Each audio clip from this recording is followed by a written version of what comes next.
श्री कुंज बिहारी श्री हरिदास। सखियों, आज हम ब्रज के भक्त जो ग्रंथ है उसका श्रवण करेंगे। ब्रज के भक्त में मतलब ब्रज में जो युगल उपासना करते थे और गुप्त रीति से रहते थे, जो बाहरी आवरणों का तनिक मात्र भी संपर्क में नहीं रखते थे अपने साथ में। आज हम वैसे ही संतों का चरित्र श्रवण करेंगे। ऐसे संतों में एक संत हैं श्री हरिदास बाबा जी, वृंदावन के ही संत हैं। त्रिलोकी में जितने स्थान हैं सब त्रिलोकपति श्री भगवान के हैं। वे अपने आंशिक परमात्म स्वरूप से सर्वत्र विराजमान हैं, पर उन्हें ब्रजभूमि जितनी प्रिय है और कोई भूमि प्रिय नहीं है। वे स्वयं रूप से यहाँ सदा विराजमान हैं, पर उनके अन्य रूपों को भी यदि इसका लोभ हो जाए तो कोई आश्चर्य की बात नहीं। एक बार आज से लगभग 200 वर्ष पूर्व इसका लोभ जागा। श्री धामपुरी के श्री जगन्नाथ जी को वे वृंदावन के मनोहर यमुना पुलीन पर वास करने का लोभ संवरण ना कर सके, पर वृंदावन जाए कैसे? सर्वसमर्थ होते हुए भी वे अपने श्री विग्रह रूप में अपने भक्तों के जैसा आधीन हैं, वैसा और किसी रूप में नहीं। भक्त ही उन्हें जहाँ चाहे ले जाए और जैसे चाहे रखे। उनके प्रेम सेवा रस का आस्वादन करने के लिए ही तो आचार्य विग्रह रूप में उनका अवतार है। इस रूप में वे जो भी करना चाहते हैं अपने किसी भक्त को निमित्त बनाकर उसके सहयोग से ही कर सकते हैं। वृंदावन तो वे तभी जा सकते थे जब उनका कोई भक्त उन्हें ले जाता और वहाँ उनकी सेवा करने को प्रस्तुत होता। उन्हें ऐसे एक भक्त की खोज थी। वृंदावन में हरिदास नाम के रामानंदी महात्मा यमुना तट पर भजन करते थे। बड़े अनुरागी महात्मा थे वे।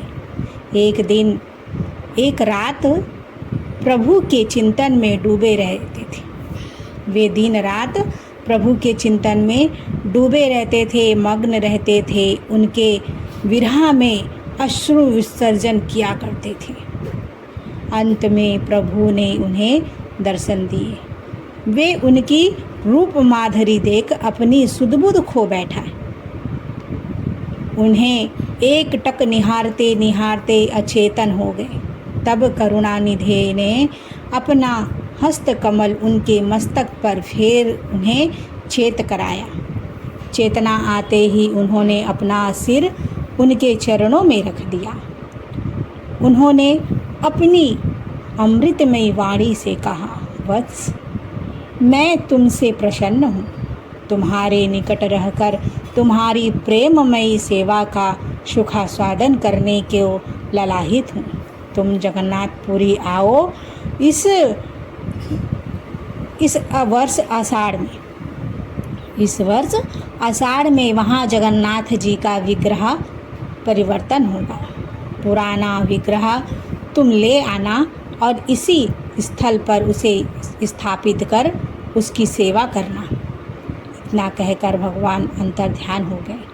महात्मा उनके आदर्शन से छटपट करने लगा।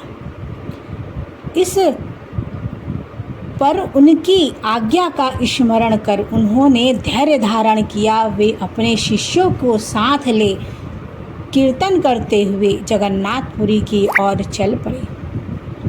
उस समय सेवा की सुविधा तो थी नहीं, पैदल ही चलकर जाना पड़ता था और चलते चलते चले गए। नदी नालों पर्वतों को पार करते हुए जगन्नाथपुरी पहुँचे। जगन्नाथपुरी में सदा महाउत्सव था। 4 दिन बाद 36 वर्ष पीछे 2 आषाढ़ पड़ने पर जगन्नाथ जी का कलेवर बदले जाने का और उनके महाअभिषेक का योग आया था। लाखों यात्री दूर दूर से आए थे। आनंद और उल्लास का समुद्र उमड़ रहा था। हरिदास जी ने जगन्नाथ जी के पुजारियों के पास जाकर अपना अभिप्राय व्यक्त किया। उन्होंने कहा, जगन्नाथ जी का पुराना कलेवर देने का हमें अधिकार नहीं है। आप राजा से मिले। वे राजा के पास गए। राजा ने उनका तेजोमयी मुखमंडल देख उन्हें साष्टांग प्रणाम किया और आने का कारण पूछा। उन्होंने भगवान की आज्ञा बताकर उनसे जगन्नाथ जी का पुराना विग्रह दिलवाने का आग्रह किया। राजा ने कहा, महाराज, आपको भगवान की आज्ञा हुई है, पर मुझे तो ऐसा कोई आज्ञा नहीं है। उनकी प्रत्यक्ष आज्ञा के बगैर मैं सदा से चली आई रीति का पालन करने को विवश हूँ। सदा से जगन्नाथ जी का नया कलेवर होने पर पुराना कलेवर समुद्र में प्रवाहित किया जा रहा है, अतः इस बार भी वही करना होगा। आपकी प्रार्थना स्वीकार करना संभव नहीं, मुझे क्षमा करें। हरिदास जी ने कहा, यदि श्री विग्रह सागर में प्रभावित होंगे तो मेरा शरीर भी उनके साथ प्रभावित हो जाएगा। मेरा भी शरीर उनके साथ प्रभावित हो जाएगा। इतना कह के वे जा बैठे समुद्र तट पर और अन्न जल त्याग कर प्रशांत मन से भगवान का ध्यान करते हुए प्रतीक्षा करने लगे उस घड़ी की जब उन्हें जगन्नाथ जी के श्री विग्रह के साथ अपने शरीर को समुद्र में प्रवाहित कर देना था। अर्धरात्रि में जब राजा शयन कर रहे थे, जगन्नाथ जी ने उनके समक्ष प्रकट होकर मेघ गंभीर स्वर में कहा, वे महात्मा मेरी आज्ञा से कलेवर लेने मांग रहे थे। वे महात्मा मेरी आज्ञा से कलेवर मांग रहे थे, तुम्हारे पास आए थे। तुमने उनका तिरस्कार किया। जाओ, उनसे क्षमा मांगो और उनकी आज्ञा का पालन करो। मेरा एक विग्रह अब वृंदावन में भी रहेगा, वहाँ मेरा निवास हुआ करेगा। राजा भयभीत हो जाग पड़े। उसी समय कर्मचारियों को भेजा महात्मा जी की खोज करने। जब उनका पता चल गया, राजा स्वयं गए समुद्र तट पर, उनके चरणों में गिरकर उनसे क्षमा प्रार्थना की और उनकी आज्ञा पालन करने का वचन दिया। अभिषेक के पश्चात राजा के एक विशाल रथ में श्री जगन्नाथ जी, बलदाऊ जी और श्री सुभद्रा जी को विराजमान कर धन धान्य और सेना के साथ उन्हें वृंदावन विदा कर दिए। हरिदास जी और उनके शिष्य उनके साथ परम आनंद पूर्वक कीर्तन करते हुए कई मास के बाद वृंदावन पहुँचे। वृंदावन में यमुना तट पर उसी स्थल पर जहाँ वे भजन करते थे, एक सुंदर मंदिर का निर्माण कर श्री विग्रह को स्थापित किया। आज भी वह मंदिर और श्री विग्रह उस स्थान की शोभा बढ़ा रहे हैं।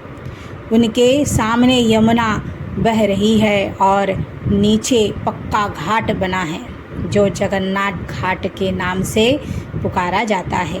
भक्तगण वृंदावन में उस स्थान पर जगन्नाथ जी के दर्शन का कृतार्थ होते हैं। जगन्नाथ जी के दर्शन कर कृतार्थ होते हैं। जगन्नाथ जी की रथ यात्रा के दिन वहाँ दर्शकों की विशेष भीड़ होती है। आज हम श्री हरिदास जी बाबा जी के बारे में जीवन चरित्र सुना है। कल हम श्री जय कृष्ण दास बाबा जी के जो काम्य वन में विराजमान होते हैं उनका जीवन चरित्र श्रवण करेंगे। सभी सखियों को श्री हरिदास राधे राधे। जय श्री कृष्ण।